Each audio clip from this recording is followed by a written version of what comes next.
Un jeune soldat de 22 ans disparaît mystérieusement lors d'une permission à Toulon en octobre 1981. Pendant près de 40 ans, sa famille cherche des réponses à cette disparition inexpliquée. Puis, en 2019, lors de travaux de rénovation dans un ancien bar du quartier du Mourillon, un Polaroid tombe de derrière un coffre-fort rouillé. Cette photographie révélera une vérité si troublante qu'elle remettra en question tout ce que l'on croyait savoir sur cette affaire. Mais comment une simple photo peut-elle expliquer la disparition d'un homme et révéler l'existence d'un réseau criminel qui a opéré pendant des années dans la ville portuaire? Avant de poursuivre avec cette histoire troublante, si vous appréciez les enquêtes sur des disparitions réelles comme celle-ci, inscrivez-vous à la chaîne et activez les notifications pour ne manquer aucun nouveau cas. Et dites-nous dans les commentaires de quel pays et quelle ville nous regardez-vous. Nous sommes curieux de savoir où notre communauté est répartie dans le monde. Maintenant, découvrons comment tout a commencé.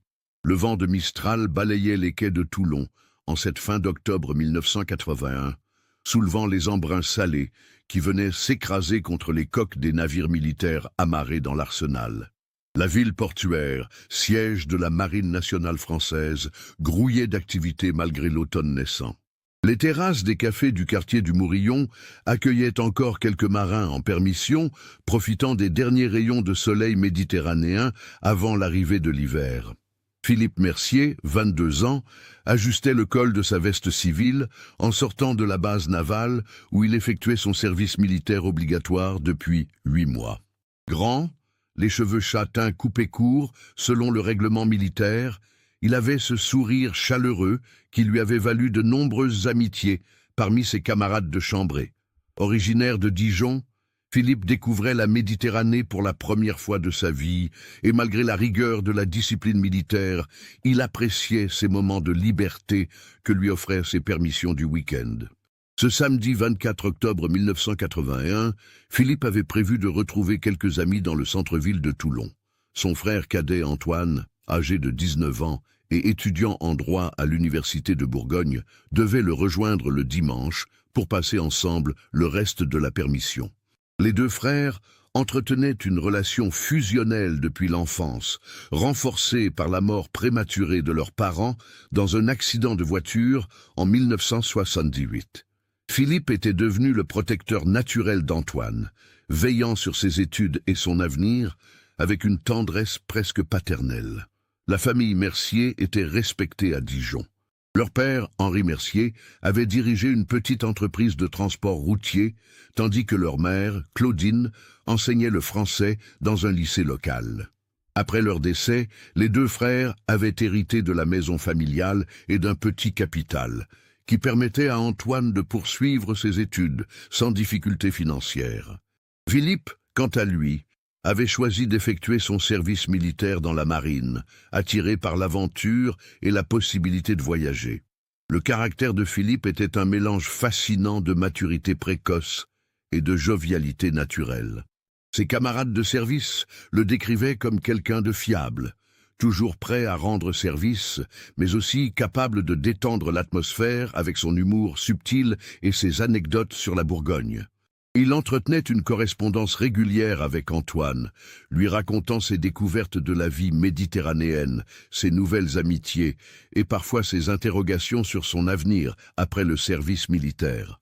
Dans ses lettres, Philippe évoquait souvent l'ambiance particulière de Toulon, cette ville où se mélangeaient les traditions militaires séculaires et l'esprit méditerranéen plus décontracté. Il décrivait les soirées au café de la Marine, les discussions passionnées entre marins de différentes générations et cette sensation unique d'appartenir à une communauté soudée par les contraintes et les privilèges de la vie militaire. Ce samedi soir du 24 octobre, Philippe avait rendez-vous à 20 h au café Le Neptune, un établissement situé rue Jean Jaurès, dans le quartier animé près du port. C'était le lieu de rendez-vous habituel des jeunes militaires en permission. Un endroit où l'on pouvait boire une bière en toute tranquillité, jouer aux cartes et parfois rencontrer des civils du même âge. Le patron, Marcel Benedetti, un ancien marin reconverti dans la restauration, entretenait de bonnes relations avec les jeunes soldats et veillait à ce que l'ambiance reste conviviale. Philippe arriva au Neptune vers 19h45, légèrement en avance comme à son habitude. Il commanda une bière pression et s'installa à une table près de la fenêtre, d'où il pouvait observer l'animation de la rue. Plusieurs témoins se souvinrent l'avoir vu ce soir-là.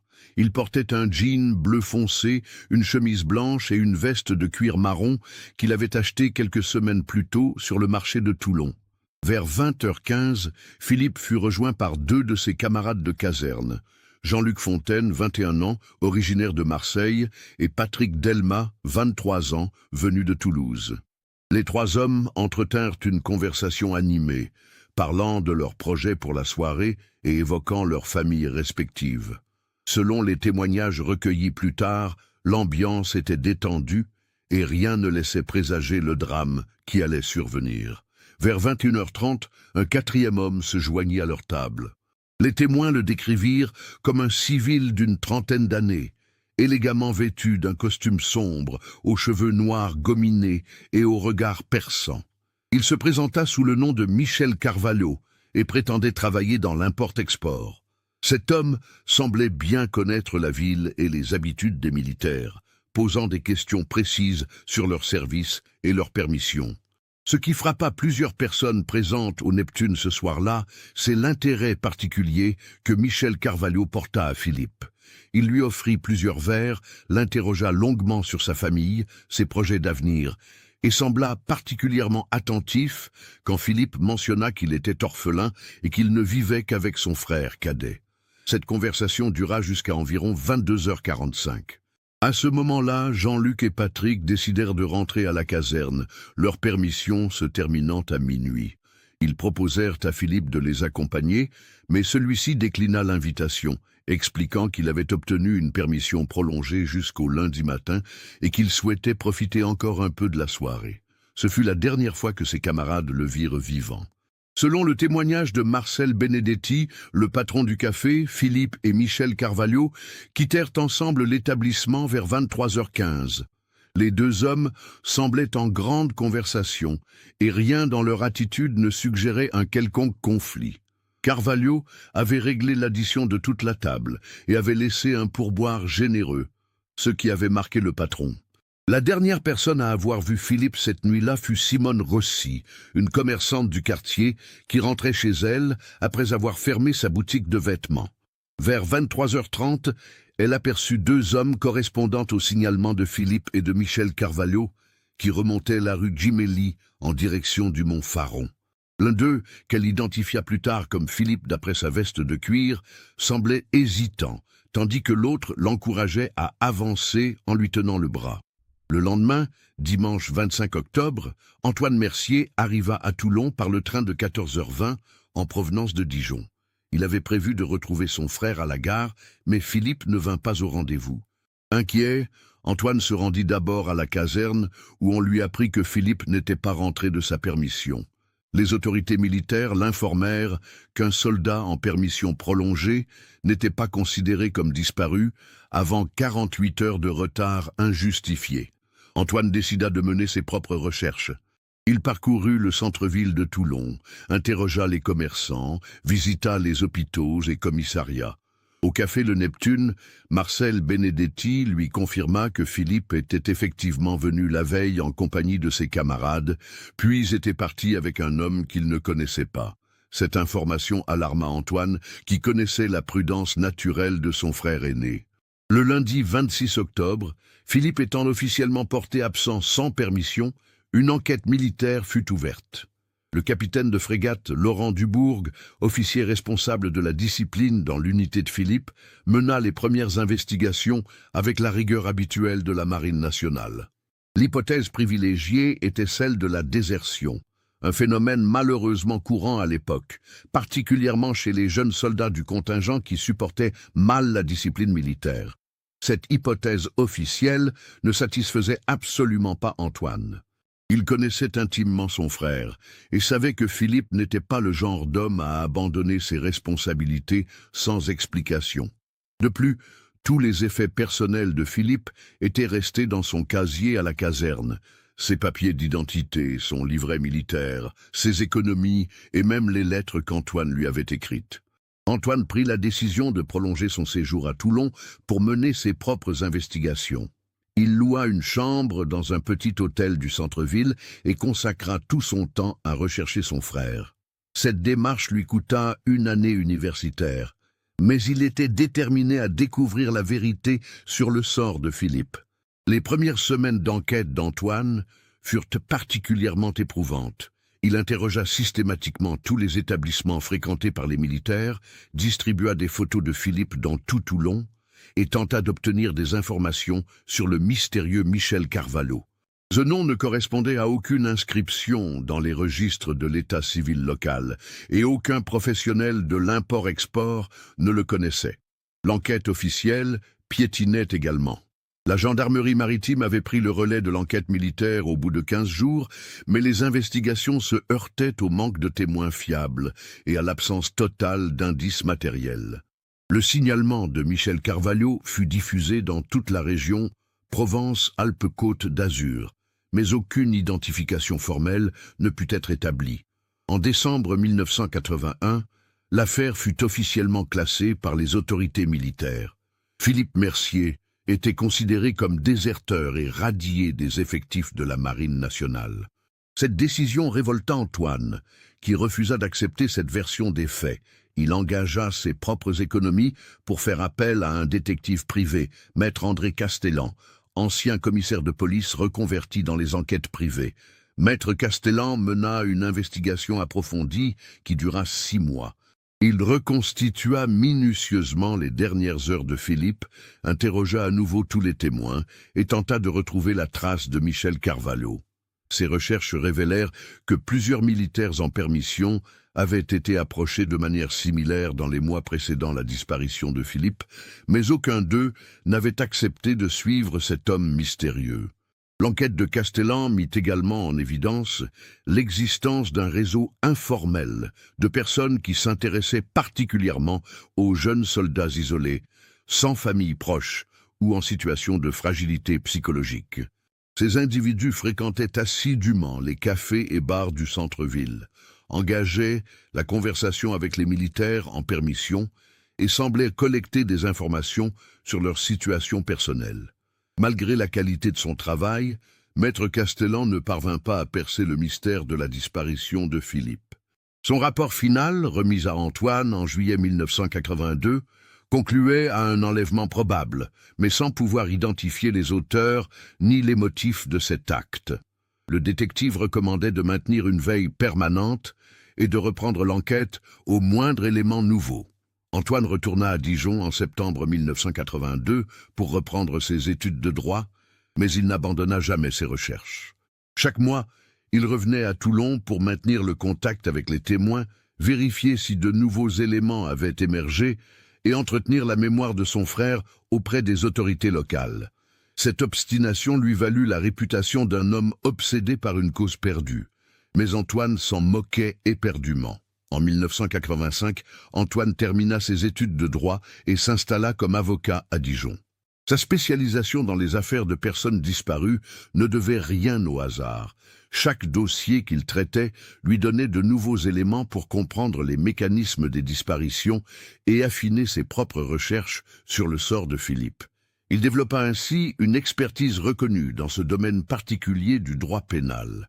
Au fil des années, Antoine constitua un véritable dossier d'enquête sur la disparition de son frère. Ce dossier comprenait des centaines de témoignages, des plans détaillés de Toulon, avec tous les lieux fréquentés par Philippe, des analyses psychologiques sur les profils de personnes susceptibles d'enlever un jeune militaire, et une chronologie précise de tous les événements survenus entre le 24 et le 26 octobre 1981. La décennie 1990 fut marquée par plusieurs fausses pistes qui redonnèrent momentanément espoir à Antoine. En 1993, un homme correspondant au signalement de Michel Carvalho fut arrêté à Marseille pour escroquerie. Interrogé sur ses activités en 1981, il affirma n'avoir jamais mis les pieds à Toulon. Son alibi fut vérifié et confirmé par les enquêteurs. En 1997, des ossements humains furent découverts dans une grotte des Calanques près de Cassis. L'analyse médico-légale révéla qu'il s'agissait des restes d'un homme jeune, décédé depuis une quinzaine d'années, mais les tests ADN, encore peu développés à l'époque, ne permirent pas d'identification formelle. Antoine fit déplacer à ses frais un expert parisien pour une contre-expertise, mais les résultats furent négatifs. Ces ossements n'étaient pas ceux de Philippe. Le passage à l'an 2000 marqua un tournant psychologique pour Antoine. Après 20 ans de recherches infructueuses, il commença à envisager qu'il ne retrouverait peut-être jamais son frère. Cette prise de conscience ne l'amena pas à abandonner ses investigations, mais à les réorienter vers la constitution d'archives exhaustives qui pourraient servir à d'autres familles confrontées à des disparitions similaires. Antoine créa en 2003 une association d'aide aux familles de disparus, Mémoire et Espoir. Cette structure, basée à Dijon mais avec des correspondants dans toute la France, proposait un accompagnement juridique et psychologique aux proches de personnes disparues. L'expérience accumulée par Antoine dans sa propre quête lui permettait d'orienter efficacement les recherches et d'éviter les erreurs qu'il avait lui-même commises. Paradoxalement, ce travail associatif redonna un nouveau souffle aux recherches sur Philippe. Les contacts établis avec d'autres familles, les échanges avec des enquêteurs privés et des journalistes spécialisés et la mise en réseau d'informations disparates permirent à Antoine de croiser sa propre enquête avec d'autres affaires similaires. En 2008, Antoine fit une découverte troublante en consultant les archives du journal Var Matin. En relisant méthodiquement tous les faits divers publiés entre 1969 et 1983, il découvrit la mention de 3 autres disparitions de jeunes hommes dans des circonstances similaires à celles de Philippe. Ces affaires, traitées séparément par les autorités, n'avaient jamais été rapprochées, car elles concernaient des civils et s'étaient déroulées dans des villes différentes de la région. Le premier cas concernait Didier Martel, 24 ans, employé de banque à Hyères, disparu en février 1980, après avoir été vu dans un bar en compagnie d'un homme élégant qu'il avait abordé spontanément. Le deuxième était celui de Stéphane Lombard, 20 ans, étudiant à l'université de Nice, volatilisé en juin 1981 dans des conditions identiques. Le troisième, enfin, impliquait Georges Santini, 25 ans, mécanicien à la Seine-sur-Mer, disparu en janvier 1982 après avoir quitté son domicile pour retrouver un ami d'un ami dans un café du centre-ville. Cette découverte électrisa Antoine. Pour la première fois depuis 27 ans, il tenait une piste cohérente qui donnait un sens à la disparition de Philippe. Les 4 hommes présentaient des profils similaires, jeunes, célibataires, sans attaches familiales importantes, et tous avaient été approchés par des inconnus dans des circonstances analogues. Antoine contacta immédiatement les familles des 3 autres victimes. Les Martel et les Lombard avaient, comme lui, refusé d'accepter les explications officielles et maintenu leurs propres recherches. Seule la famille Santini avait fini par se résigner, épuisée par des années d'investigations stériles. La mise en commun des informations révéla un modus operandi troublant. Dans chaque cas, la victime avait été abordée par un homme élégant, âgé d'une trentaine d'années, qui se présentait sous des identités différentes, mais manifestait le même intérêt pour leur situation personnelle. Ces hommes semblaient parfaitement connaître les habitudes locales et les lieux fréquentés par leurs cibles. Plus troublant encore, les 4 familles avaient été contactées, dans les mois suivant chaque disparition, par des personnes prétendant détenir des informations sur le sort de leurs proches. Ces contacts mystérieux réclamaient de l'argent en échange de révélations, mais s'évanouissaient dans la nature dès que les familles acceptaient de payer ou exigeaient des preuves. En 2010, Antoine décida de reprendre l'enquête sur une base entièrement nouvelle. Il engagea un cabinet d'investigation privé spécialisé dans les affaires anciennes, dirigé par Catherine Roussel, une ancienne commissaire de la DGPN reconvertie dans le Conseil en sécurité. Cette professionnelle aguerrie apporta une approche méthodologique moderne aux recherches d'Antoine. L'équipe de Catherine Roussel entreprit d'abord une analyse criminologique des 4 disparitions. Cette étude révéla que les victimes avaient toutes été sélectionnées selon des critères précis: isolement social, vulnérabilité psychologique, absence de témoins fiables dans leur entourage proche. Le profil de l'auteur présumé correspondait à celui d'un prédateur organisé, capable de planifier soigneusement ses actes et de couvrir ses traces. L'enquête moderne permit également de recouper les témoignages grâce aux nouvelles technologies. Les portraits robots des différents hommes qui avaient approché les victimes furent analysés par un logiciel de reconnaissance faciale. Malgré les variations dans les descriptions, couleur des cheveux, forme du visage, style vestimentaire, le programme détecta des similitudes troublantes qui suggéraient qu'il s'agissait peut-être de la même personne déguisée. En 2015, 34 ans après la disparition de Philippe, Antoine reçut un appel téléphonique qui allait relancer toute l'affaire. L'interlocuteur était Pierre Santini, le frère de Georges, l'une des autres victimes présumées. Pierre, devenu expert comptable à Marseille, avait découvert dans les affaires de son père décédé une lettre que Georges avait écrite quelques jours avant sa disparition. Cette lettre, adressée à ses parents mais jamais envoyée, révélait que Georges avait été contacté par un homme qui prétendait organiser des soirées privées pour une clientèle fortunée. Cet homme, qui se faisait appeler Monsieur Charles, proposait à de jeunes hommes sans situation de participer à ces réceptions moyennant une rémunération substantielle. Georges hésitait à accepter cette proposition, conscient qu'elle cachait probablement des activités illégales, mais tenté par l'argent facile. Cette révélation bouleversa la compréhension que l'on avait de ces disparitions. Il ne s'agissait plus d'enlèvements aléatoires, mais d'un système organisé de recrutement pour des activités clandestines.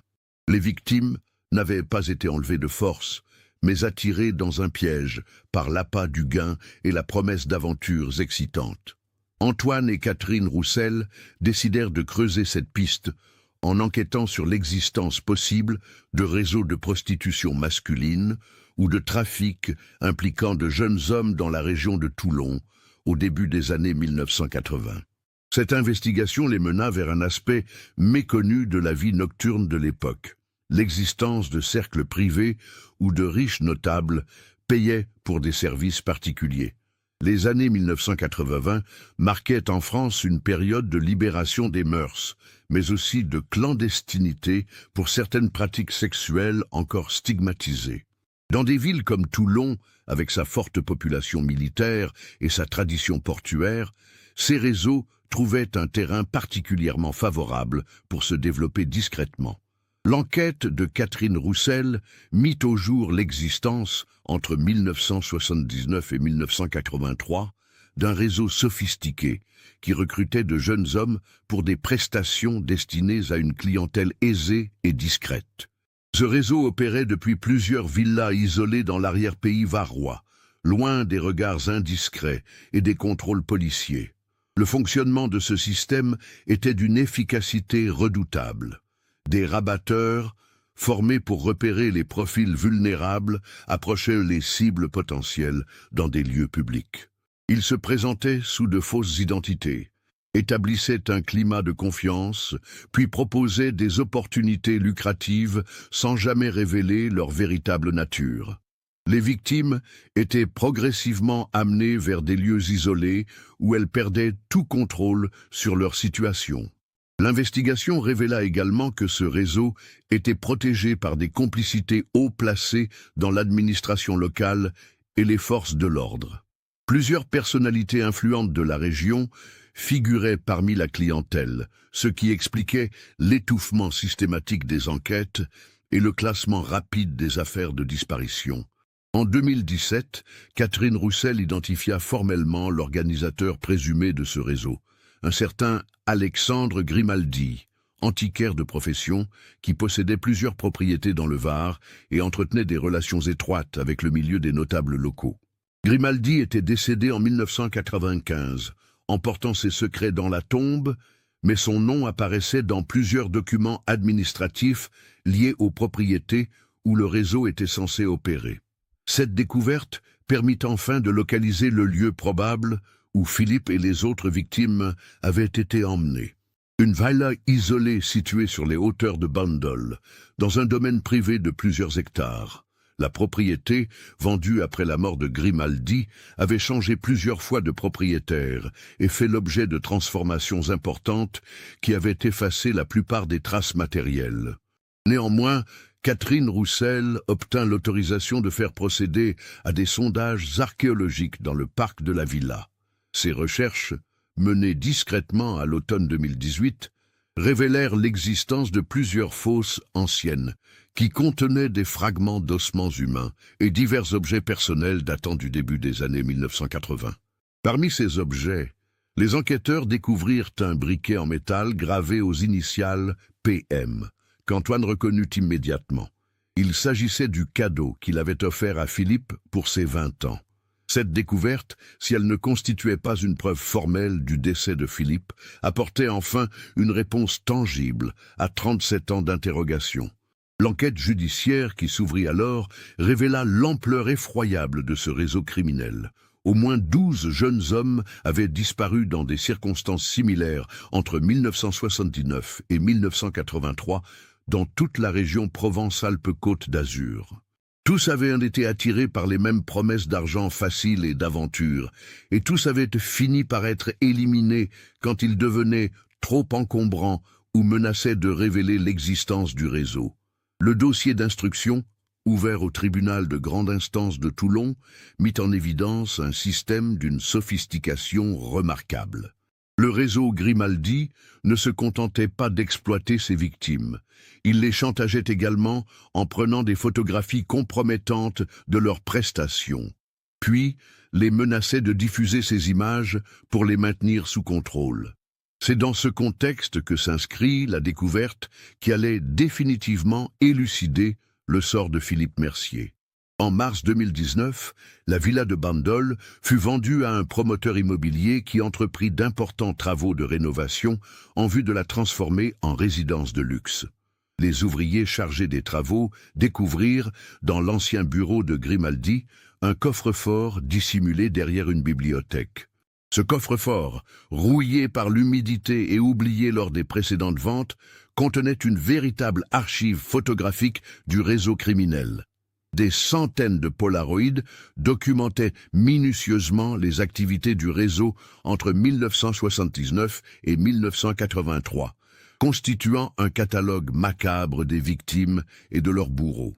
Parmi ces photographies, les enquêteurs découvrirent plusieurs clichés montrant Philippe Mercier dans des situations dégradantes et humiliantes. Ces images, prises manifestement contre son gré, révélaient les derniers moments de sa vie et confirmaient qu'il avait bien été victime du réseau Grimaldi. Mais la découverte la plus troublante était un polaroïd qui était tombé derrière le coffre-fort au moment de sa fermeture, 38 ans plus tôt. Cette photographie, restée coincée dans un interstice du mur, montrait Philippe attaché sur une chaise, le visage tuméfié, regardant directement l'objectif avec une expression de terreur et de supplication. Au dos de cette photographie, une inscription à l'encre bleue indiquait « Peu Mercier, Marine nationale, 25 octobre 1981, dernier avertissement ».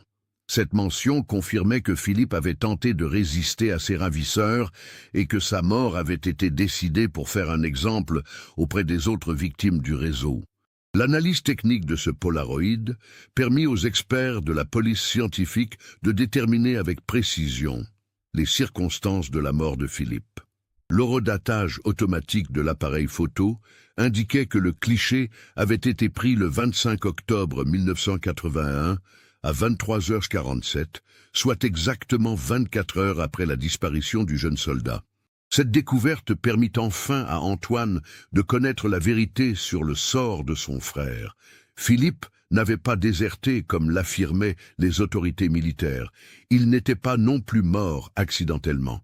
Il avait été assassiné froidement par un réseau criminel qui exploitait la vulnérabilité de jeunes hommes isolés pour satisfaire les perversions d'une clientèle fortunée. Le procès qui s'ouvrit en 2020 devant la cour d'assises du Var fut l'occasion de révéler publiquement l'existence de ce réseau et de rendre justice à toutes ses victimes. Bien qu'Alexandre Grimaldi fût décédé depuis 25 ans, plusieurs de ses complices encore vivants furent poursuivis et condamnés pour leur participation à ces crimes. Antoine, désormais âgé de 58 ans, put enfin faire son deuil de Philippe. La découverte de la vérité, si douloureuse fut-elle, apportait enfin des réponses après de 4 décennies d'interrogations et de souffrances. Le polaroïd retrouvé derrière le coffre-fort fut officiellement remis à Antoine lors d'une cérémonie sobre au palais de justice de Toulon. Cette photographie, qui constituait la dernière image de Philippe vivant, devint paradoxalement un symbole de résurrection. Elle prouvait que le jeune soldat n'avait pas abandonné sa famille et ses responsabilités, mais qu'il avait été victime d'un crime organisé.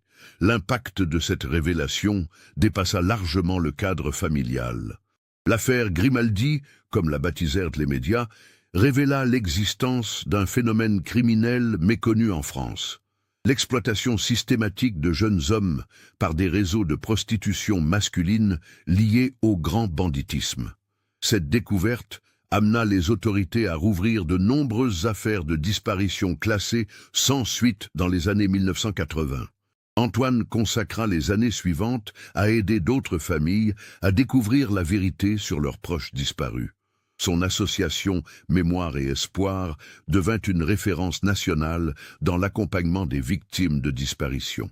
L'expérience douloureuse, mais formatrice de ses 38 années de recherche, lui permit de développer des méthodes d'investigation efficaces et de former d'autres bénévoles à cette mission délicate. En 2021, Antoine fit édifier un monument aux victimes du réseau Grimaldi dans le cimetière de Toulon.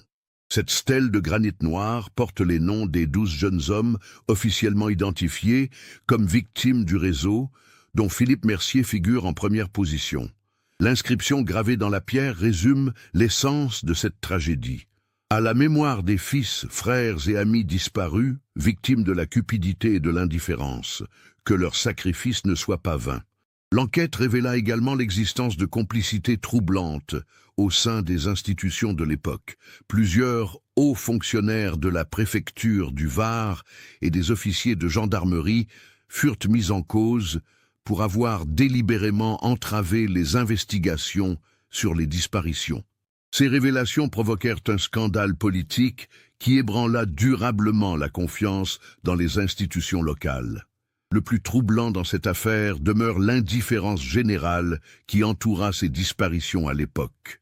Les victimes, issues de milieux modestes et sans relations influentes, furent rapidement oubliées par un système judiciaire qui préférait classer les affaires plutôt que de remettre en question l'ordre établi. Seule la ténacité de quelques familles, menée par Antoine Mercier, permit de faire éclater la vérité. L'analyse sociologique de l'affaire Grimaldi révèle comment des prédateurs peuvent exploiter les failles d'une société pour commettre leurs crimes en toute impunité. Les années 1980, marquées par la libéralisation des mœurs, mais aussi par la persistance de tabous autour de la sexualité masculine, offraient un terrain propice à ces dérives criminelles. Le réseau dirigé par Alexandre Grimaldi prospérait grâce à l'exploitation de jeunes hommes fragilisés par leur situation sociale ou familiale. Ces victimes, souvent privées de soutien familial solide, constituaient des proies idéales pour des criminels qui savaient jouer sur leur vulnérabilité et leurs espoirs d'ascension sociale. La sophistication du système mis en place par Grimaldi impressionne encore aujourd'hui les criminologues. Le recrutement des victimes suivait un protocole précis. Identification des cibles dans les lieux publics, approche progressive pour établir la confiance, promesse de gains financiers importants, isolement de la victime loin de son environnement habituel, puis basculement vers l'exploitation et, en cas de résistance, l'élimination physique. Ce modus operandi révèle une connaissance approfondie de la psychologie humaine et des mécanismes sociaux qui régissaient la France du début des années 1980. Grimaldi et ses complices avaient parfaitement compris comment exploiter les aspirations d'une jeunesse en quête de réussite sociale et d'émancipation familiale. L'affaire Philippe Mercier illustre également l'importance cruciale de la persévérance dans la recherche de la vérité. Sans l'obstination d'Antoine, cette histoire serait restée enfouie dans les archives administratives et Philippe aurait définitivement été catalogué comme un simple déserteur. La découverte du Polaroid en 2019 ne doit rien au hasard. Elle résulte de 38 années d'investigation patiente et méthodique. Cette leçon dépasse largement le cadre de cette affaire particulière. Elle rappelle que la justice ne triomphe que grâce à l'engagement de citoyens qui refusent d'accepter les versions officielles quand elles ne correspondent pas à la réalité des faits. Antoine Mercier incarne cette figure du chercheur de vérité qui refuse l'oubli et l'abandon. Le Polaroid retrouvé derrière le coffre-fort symbolise parfaitement cette quête de vérité. Cette image, coincée pendant près de 40 ans dans un interstice du mur, attendait qu'une main patiente la découvre pour révéler ses secrets. Elle témoigne de la capacité des preuves matérielles à survivre aux tentatives d'effacement et à ressurgir au moment opportun. L'impact psychologique de cette découverte sur Antoine fut considérable. Après des décennies d'incertitude, il pouvait enfin mettre un terme à ses interrogations et commencer un véritable travail de deuil. La photographie, malgré son contenu terrifiant, apportait la certitude que Philippe n'avait pas choisi de disparaître, mais qu'il avait été victime d'un crime. Cette révélation permit également à Antoine de modifier radicalement sa perception du passé. Les années d'errance et de recherche infructueuse prenaient soudain un sens nouveau. Elles n'avaient pas été vaines puisqu'elles avaient maintenu vivante la mémoire de Philippe et permis, in fine, de découvrir la vérité sur son sort. L'affaire eut des répercussions importantes sur les méthodes d'investigation des disparitions en France. Les autorités judiciaires prirent conscience de la nécessité de ne jamais classer définitivement ces affaires et de maintenir une veille permanente sur les éléments nouveaux susceptibles d'émerger. Le protocole Mercier, du nom d'Antoine, fut adopté par plusieurs parquets pour améliorer le traitement des disparitions inquiétantes. Les révélations sur le réseau Grimaldi amenèrent également les historiens à réexaminer la période des années 1980 sous un angle nouveau. Cette décennie, souvent présentée comme celle de la libération et de l'insouciance, révélait ses zones d'ombre et ses victimes oubliées. L'affaire Philippe Mercier s'inscrit dans cette réévaluation historique d'une époque plus complexe qu'il n'y paraissait. En 2022, Antoine publia un livre témoignage intitulé « Le Polaroid de Philippe, 38 ans de recherche pour une vérité ». Cet ouvrage, écrit dans un style sobre et factuel, retrace minutieusement son parcours de frère endeuillé, devenu enquêteur amateur, puis militant associatif. Le livre connut un succès important et sensibilisa l'opinion publique à la problématique des disparitions non élucidées. L'ouvrage d'Antoine révèle les ressorts psychologiques qui l'ont maintenu dans sa quête pendant près de 4 décennies. L'amour fraternel, bien sûr, mais aussi un sens aigu de la justice et un refus viscéral de l'abandon. Ces motivations profondes expliquent pourquoi Antoine n'a jamais renoncé, même dans les moments de découragement les plus profonds. Le témoignage d'Antoine met également en lumière les difficultés rencontrées par les familles de disparus face à l'indifférence administrative et judiciaire. Ses démêlés avec les autorités militaires, ses confrontations avec des enquêteurs blasés, ses découragements face aux fausses pistes illustrent les obstacles que doivent surmonter ceux qui cherchent la vérité. Aujourd'hui, à 61 ans, Antoine Mercier continue son combat pour la mémoire des victimes oubliées. Son association traite chaque année plusieurs dizaines de dossiers de disparition et accompagne les familles dans leurs démarches.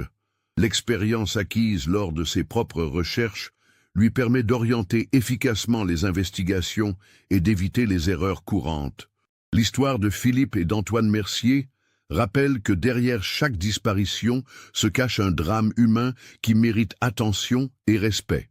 Elle illustre également la force de l'amour familial et la capacité de résistance de l'être humain face à l'adversité. Plus généralement, elle questionne notre société sur sa capacité à protéger les plus vulnérables et à rechercher la vérité quand celle-ci dérange les intérêts établis. Le Polaroid retrouvé en 2019 dans la villa de Bandol a changé le destin de deux frères séparés par la mort, mais réunis par l'amour et la vérité. Cette photographie, qui aurait pu rester à jamais cachée derrière son coffre-fort, a finalement accompli sa mission, révéler la présence de Philippe au moment de sa mort et prouver qu'il n'avait jamais cessé de lutter pour retrouver sa liberté et sa famille. Cette histoire nous montre comment la persévérance peut triompher du temps et de l'oubli. Elle nous rappelle aussi que la vérité, même enfouie pendant des décennies, finit toujours par ressurgir quand des hommes et des femmes refusent de baisser les bras. Le sacrifice de Philippe Mercier n'aura pas été vain s'il permet d'éviter que d'autres jeunes hommes subissent le même sort et si sa mémoire inspire ceux qui luttent pour la justice. L'affaire nous interroge sur notre propre capacité à résister face à l'injustice et à persévérer malgré les obstacles. Qu'avez-vous pensé de cette enquête troublante? Aviez-vous soupçonné l'existence de ce réseau criminel? Comment une telle organisation a-t-elle pu opérer si longtemps dans l'indifférence générale? Partagez vos réflexions dans les commentaires ci-dessous. Si ce type d'investigation historique vous passionne et que vous voulez découvrir d'autres affaires criminelles méconnues, n'oubliez pas de vous inscrire à la chaîne et d'activer les notifications. Votre soutien nous permet de continuer à révéler ces vérités enfouies qui méritent d'être connues. Laissez un like si cette histoire vous a marqué et partagez-la avec quelqu'un qui s'intéresse aux enquêtes criminelles françaises. Car c'est en gardant vivante la mémoire de ces tragédies que nous pouvons espérer qu'elles ne se reproduisent jamais.